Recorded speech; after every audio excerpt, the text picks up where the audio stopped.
In the wake of the sheer ridiculousness of the GPU shortage, we now live in a world where $1,000 plus gaming cards are kinda the new normal. How we got here is a long and painful story, but arguably one that started with the Geforce Titan line by Nvidia. The first Titans brought prestige to their brand, popularising the idea of performance graphics hardware with a wider audience, but also left some customers a little disenchanted. By the end of the Kepler generation, the Titan wasn't that far from the mainstream, but was still priced like it was a Bentley among Golfs. For Maxwell, Nvidia had to up their numbers to the power of X. I immediately regret saying that. I'm so sorry, it looked better written down.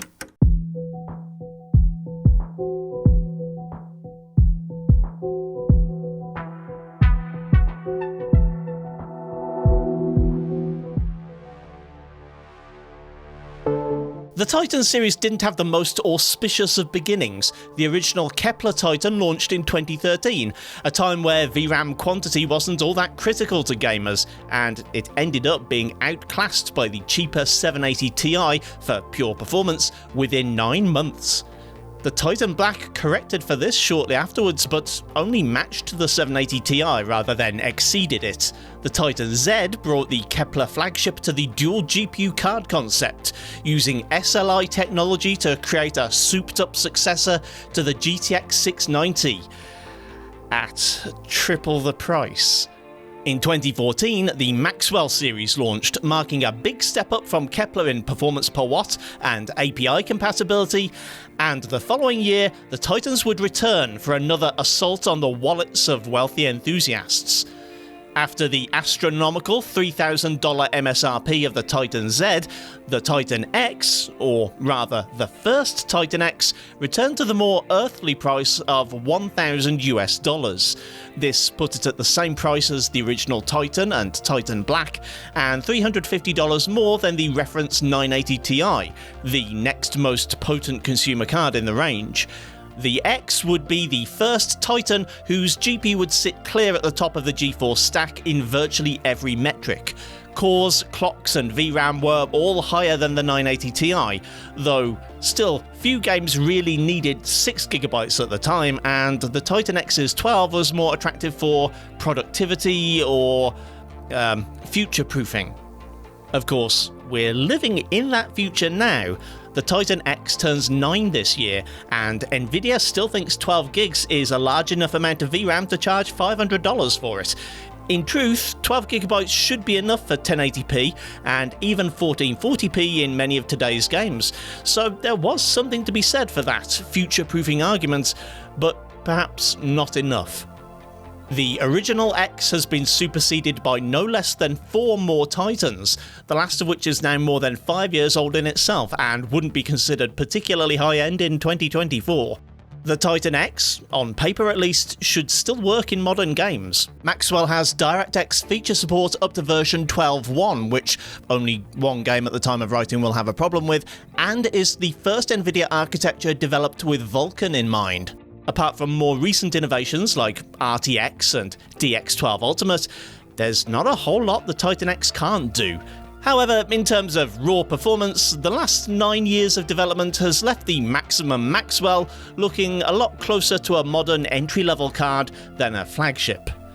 So far in the Remembering the Titans series, I've had a different test rig for each card, and in that regard, nothing's changed. The moderately priced gaming PC has been updated for 2024 so that it now features a Ryzen 5 7500F and 32 gigs of tuned DDR5 6000.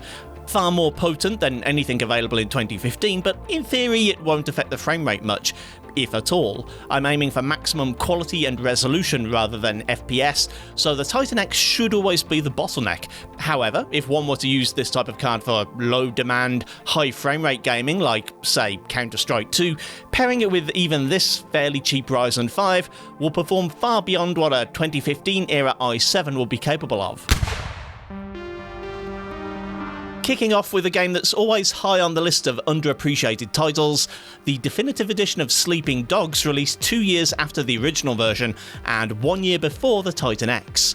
This open-world game has some of the aesthetics of a GTA or Watch Dogs type sandbox, but integrates melee combat in a way that those other games didn't. It has the same open-world crime movie feeling of the more famous titles, this time set in Hong Kong, and the aforementioned combat system is the kind that was all the rage in the post-Arkham days. Visually, it is pretty impressive. For its day, though through a modern lens it has some distracting shadow issues and textures, and while lighting is generally pretty excellent, the ambient occlusion is extremely basic, sometimes giving the impression of a makeup artist doing contouring for the first time. With the built-in benchmark, I found that the game's anti-aliasing needed toning down for the Titan to handle it properly. At max settings, the game could only run at about 60 FPS at 1080p. Dropping AA to high removes multi-sample anti-aliasing, and so sends the average up to 131 with lows of 91. 1440p can run comfortably at the same settings, averaging 86 FPS and rarely dropping below 60. But 4K needed some more slack. At 2160 high, averages only reached 44, but dropping to medium more than doubled the frame rates. Middle-earth Shadow of Mordor is no cult classic. It won 4 Game of the Year awards in 2014 and 2015 and is the biggest selling game in the Lord of the Rings franchise. It also featured heavily in PC gaming benchmarks around that time, thanks in no small part to having a ton of adjustable quality settings and a handy built-in benchmark utility, neither of which is guaranteed in the world of cross-platform gaming. At 1080p, even using the Ultra preset, frame rates are high enough that CPUs of the day might have been a bottleneck. The Ryzen 5 7500F is happily handling the 128 frames the Titan X throws at it every second, but an i7 4770K might not have been quite so adequate. Of course, buying a brand new Titan X merely to run last year's games at 1080p wasn't the most likely use case. At 1440p the game still runs at 90 FPS, never dropping below the 60 mark even on the same ultra quality preset. 4K, however, wasn't going to happen without some compromises. While the settings menu does have a resolution scaling option, 2014 was still a good few years before the temporal upscaling revolution, making it hard to fool oneself into thinking it's just as good as native res. At full 2160p Ultra, the game dips close to the 30 mark, and returning to a 60 plus average required a drop from Ultra to medium.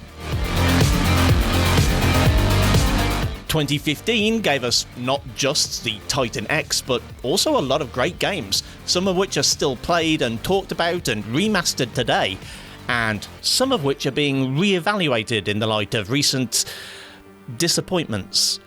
It's not fair to look at Arkham Knight in this context without acknowledging the state it launched in. Arkham Knight was the Cyberpunk 2077 of its day, a PC port so terrible that it took months of patches to get it to where it is now. Even a Titan X owner wouldn't have had a pleasant experience in Arkham Knight until well after launch. I can't recreate that experience now that the game's been patched into a playable state over the course of the last 9 years. All I can do is test it as it is now. There's a 90 FPS cap in-game, which can probably be circumvented if you really want to, but the built-in benchmark doesn't seem to have any limits. At 1080p max settings, it scores 142 FPS. At least that's almost max settings. There's a subsection of the menu for Nvidia GameWorks, a notoriously system-melting set of Nvidia-specific enhancements that upgrades rain and light shafts, debris simulation, and curiously sensual smoke. At the time, I think Rocksteady were including these as a gift for SLR users with more than one high-end Kepler or Maxwell GPU, and the frame rate plummets to 91 with only one Titan X on board. At 1440p, the game can run at 99 FPS with everything else maxed out, but turning on GameWorks sends the average down to 67 and minimums down to just 30 FPS. As for 4K, unfortunately I don't think any single GPU from this era was up to the challenge. Even at normal settings, the Titan X can't hit a 60 average, and dropping to low seems like a bad compromise to make. Likewise, The Witcher 3 didn't have a great start on the PC platform. However, not only has it transformed from the original buggy state it was released in, but it transformed again into the next-gen version. In 2022, the original game was effectively replaced by a newly updated edition with new assets, lighting, and rendering API. It is possible to roll back to the pre-2022 version of the game, so I've tested both. Starting with the 2015 original, it's possible to play completely maxed out at 1080p, including the notoriously demanding and frivolous Hairworks hair simulation feature. Even in the demanding city of Novigrad, average FPS passes 70 and lows remain above 65. Raising the stakes a little, at 1440p the frames do drop below 60 on average, and while 55 is arguably still pretty playable, it isn't to everyone's tastes. 4K is sadly pretty tough to argue for. The average is barely above 30, and 1% lows are a mere 18 FPS. Turning Hairworks off is, of course, the quickest way to playability. 1080p gains a massive 24 FPS, coming close to 100 on average, and the hair physics are still fine. 1440p passes the borderline from sub 60 FPS to a rock solid 60. You could happily lock your frame rate at 60 FPS and rarely see a drop. 4K passes the 30 mark, both on average and at the 1% low count, but there really is no way of getting to 60 here. Even dropping to the medium preset only brings the average up to 45. How does that compare to the 2022 updates? Well, we'll come back to that in about 7 years' time.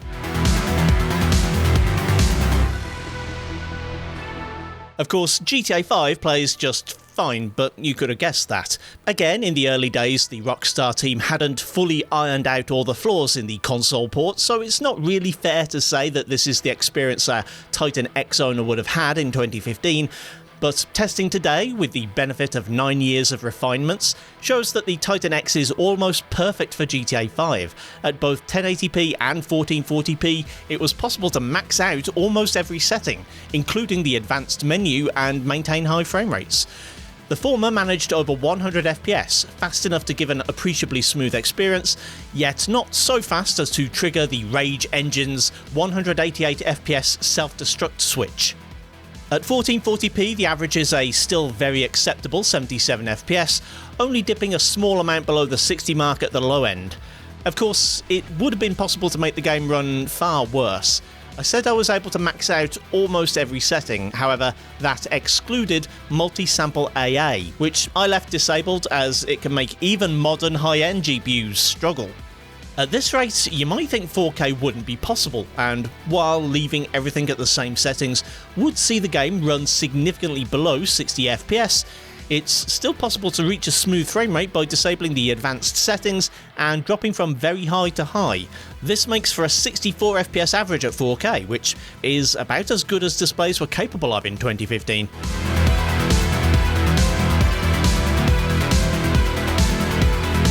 Doom 2016 was an early Vulkan title, and so was championed by AMD as a title that was ideally matched to their hardware. It has OpenGL as an option for cards which don't perform well in Vulkan, and trying both shows why people were so excited for this open source API back in the day, and why it's so important that Maxwell properly supported it. At 1080p ultra settings, the average was 156 FPS in OpenGL, but switching to Vulkan saw 1% lows higher than that. The average hit 193, a frame rate that, again, many CPUs of 2015 would have struggled to achieve. At 1440p, it's fair to assume that most of the Skylake CPUs of the day would have been able to keep up, with the OpenGL API giving 106 FPS and Vulkan lifting that to 127. At 4K, however, things fall apart for OpenGL. At ultra settings, the frame rate falls into the 30s, requiring dropping to medium to get back even within 20% of the 60 mark. Vulkan requires no such sacrifices, and can happily run at nearly 64 FPS even at ultra, though 1% lows show that maybe dropping a couple of settings would be a good idea to help achieve a locked 60. Into 2017, Ubisoft's Assassin's Creed series was becoming not just a behemoth of the games industry, but a behemoth on your PC's hardware too. Origins was demanding on the CPU as well as the GPU, which was quite uncommon to find in those days, considering it also had to be ported onto 8th gen consoles, whose CPUs were frankly trash. Of course, assuming a hypothetical Titan X owner also had an X99 or X299 system with a high-performance processor, they'd probably have enjoyed a bottleneck-free experience, whereas the Titan X would have disappointed them. Less than 3 years into its lifespan, and the mightiest Maxwell can only just run at 1080 max settings at 60 FPS. Even dropping 2 levels to the high preset can't guarantee 60 all the time, even if averages do climb to 71. Naturally, higher resolutions don't really stand a chance. 1440p high only manages 56 FPS with lows of 42, and 4K is stuck resolutely in the 30s, regardless of quality settings. Titan X owners in 2017 might already have been considering an upgrade, especially as the Titan XP or even the GTX 1080 Ti could run this game at 4K high at over 60 FPS. 2018 was the dawn of the RTX era, and one of the flagship launch titles for the new lighting technology was accurately calculated Shadow of the Tomb Raider. Although Nvidia would go on to enable software RT rendering in some titles for some Pascal cards, unfortunately the mighty Titan X was too old by this point to merit such treatment, so we're left with the boring old rasterized version. Thankfully, the game still looks phenomenal, and the Titan X can run it pretty well. Maxing out the quality settings can only really be done at 1080p, whereby it manages a 79 FPS average with lows of 65. Turning the resolution up to 1440p without dropping settings sends the average down to 53 FPS, which isn't unplayable in my opinion, but given that it's possible to obtain 60 simply by dropping to high, that seems like the more sensible option. Impressively, I found that turning off the hair simulation, called Pure Hair this time round, only added 1 frame on average and 2 at the low end, so you can feel free to enjoy Lara's luscious locks without sending your frame rate to hell. If you want to play the game at 4K, however, the Titan X can't really deliver. Even at the low preset, it can only achieve an average of 43 FPS.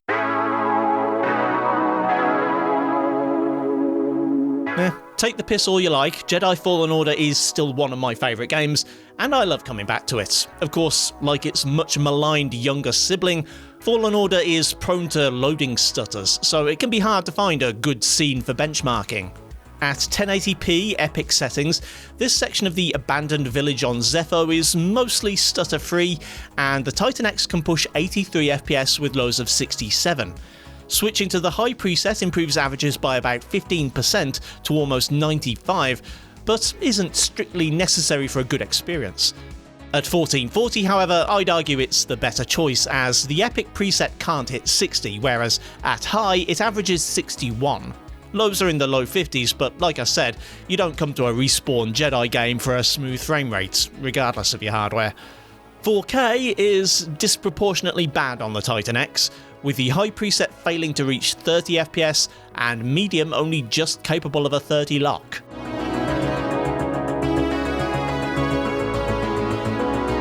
Humility, thy name is Cyberpunk. If any title was going to end the dreams of Titan X owners going into the 2020s, it was this beast. It's kinda hilarious in hindsight to think they expected to run this thing on a PS4 with its netbook CPU and hobbled R9 270 for a GPU.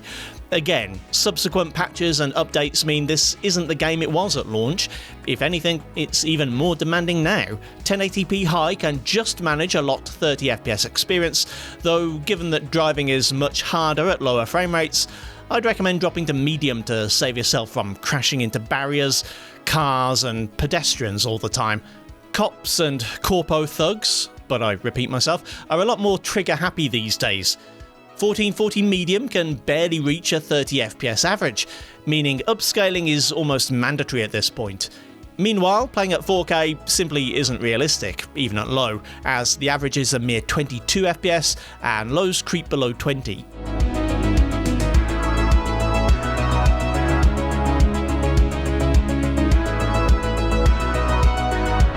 While Forza Horizon 5 has earned itself a reputation for being well optimized, which is usually used to mean that it's able to run well on a wide range of PC hardware, it's also true that the game has a preference for newer architectures. As such, while the Titan X can actually reach some acceptable frame rates at 1080p and even 1440p at lower settings, the awkward truth is that it's just about on par with AMD's current integrated graphics. At 1080p high with TAA enabled, the Titan X averages 62 FPS with lows of 51. The Radeon 780M graphics in a mini PC hits 63 and 53 respectively at the same settings, so a Ryzen 7 8700G with some fast RAM could be even faster. At 1440 high, the Titan loses about 9 frames on average, and you might want to implement some FSR to regain the lost frames, which is what I did for the capture footage. I tried XeSS, but it actually halved my frame rate rather than increased it. Meanwhile, 4K is within reach, but only if you're happy with a kinda 30 plus experience.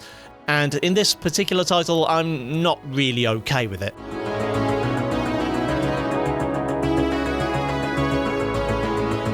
Into 2022, and I guess it's time to return to The Witcher 3. With the update, it really does look like a whole new game, even without ray tracing. Not that the original version looked bad, but it's hard to appreciate the difference until you see them side by side. Of course, this extra fidelity might have been available for free to you, but it's not without its cost to your PC. The Titan can't max out the quality settings this time, and not just because of the lack of RT. At 1080p I went with the high preset, which looks great and comes in at a respectable 84 FPS average, with soixante nerf 1% lows. That's about a 15 FPS drop from the old version at Ultra. At 1440p, the high preset hits a 56 FPS average, about on par with the 2015 version with Hairworks enabled, only this time getting above 60 isn't just a matter of changing a single setting. It would have to be dropped to the medium preset to get a smooth 60 plus experience.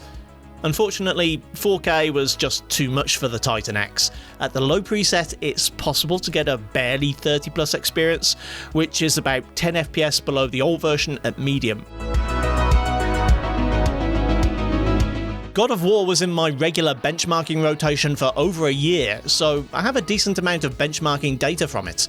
At 1080p, it's possible to run at the high preset and see a 63 FPS average frame rate in the section I use for testing, which is about 3.5 frames faster than the 980 Ti and about 1.5 faster than the GTX 1070.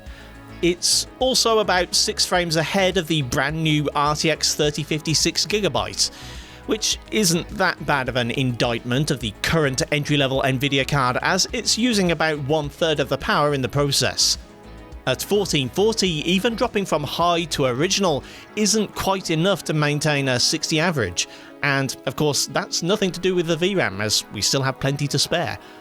I can't even recommend using FSR in this one, as it bugs out and makes some scenes way too dark.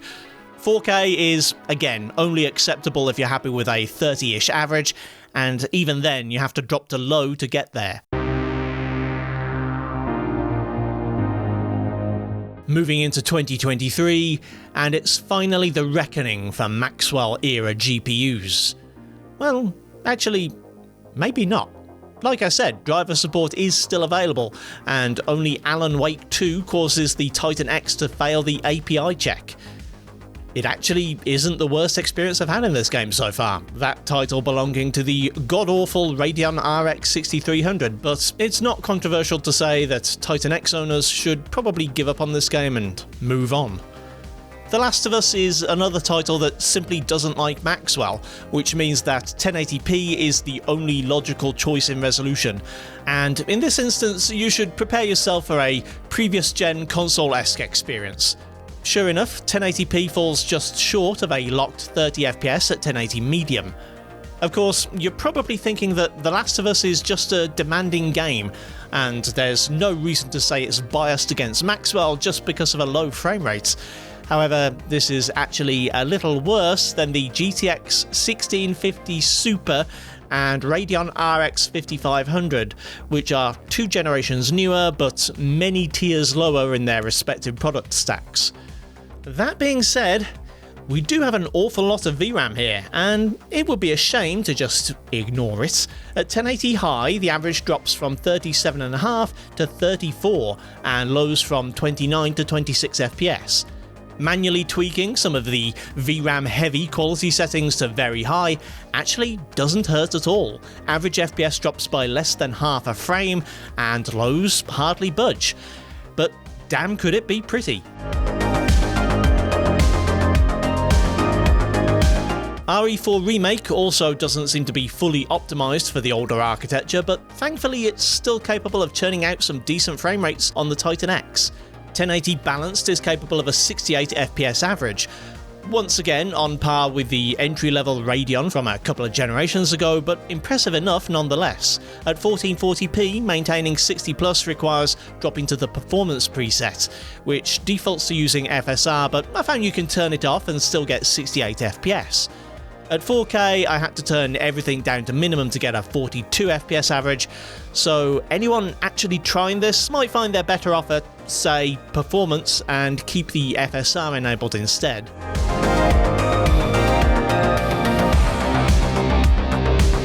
If you bought your Titan X to play, say, Fallout 4, or maybe to mod the hell out of Skyrim, and haven't played anything else in the last 9 years, maybe you're excited to see how it does in Bethesda's latest RPG, Starfield. Maybe you've also completely avoided all the press around this game, particularly the PC tech reviews that have looked at performance. In which case, I'm really sorry to break it to you, but at 1080p medium, we're a little short of the 30 FPS mark. That's with FSR disabled, which is my usual preference at 1080p. However, leaving it on would certainly push it over the line. Still, I think this is just playable enough without FSR, and I'm of the opinion that upscaling should always be an option rather than the default. Dropping to low results in an average of 31 FPS, which makes it a good 3 frames faster than the 1650 Super at the same settings. At 1440p, performance is basically the same as the low preset as it was at medium in 1080p, no upscaling required. Of course, you've been holding on to that Titan for a long time by now.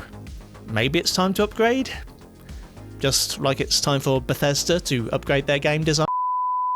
Avatar rounds things out, being the most recent title in my lineup, and one with some impressive graphics, if your hardware can keep up. At the low preset, it's possible to break past the 30 FPS minimum mark at 1080p with an average of 42 according to the built-in benchmark. The game is a visual spectacle, so running it at low quality settings is doing it something of a disservice, but turning up to high is just too much to ask. The average falls to 32 FPS, and minimums are an appropriately cinematic 24. I'm afraid if you're looking forward to this one, it's time to upgrade your Titan X to something a little more modern, and preferably better than the RTX 3050 6GB too, as that card's only 5 FPS faster.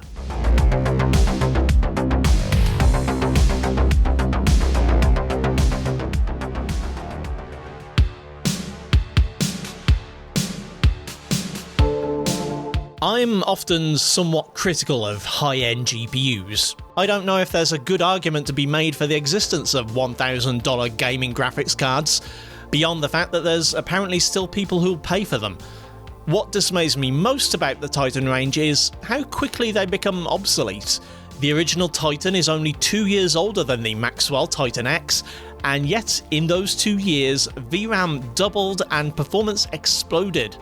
For example, GTA 5 gained about 50% performance, and Shadow of Mordor gained 70% between the 2013 and 2015 releases. Now, surely I'm not complaining about performance getting better. Well, yes, I guess I am.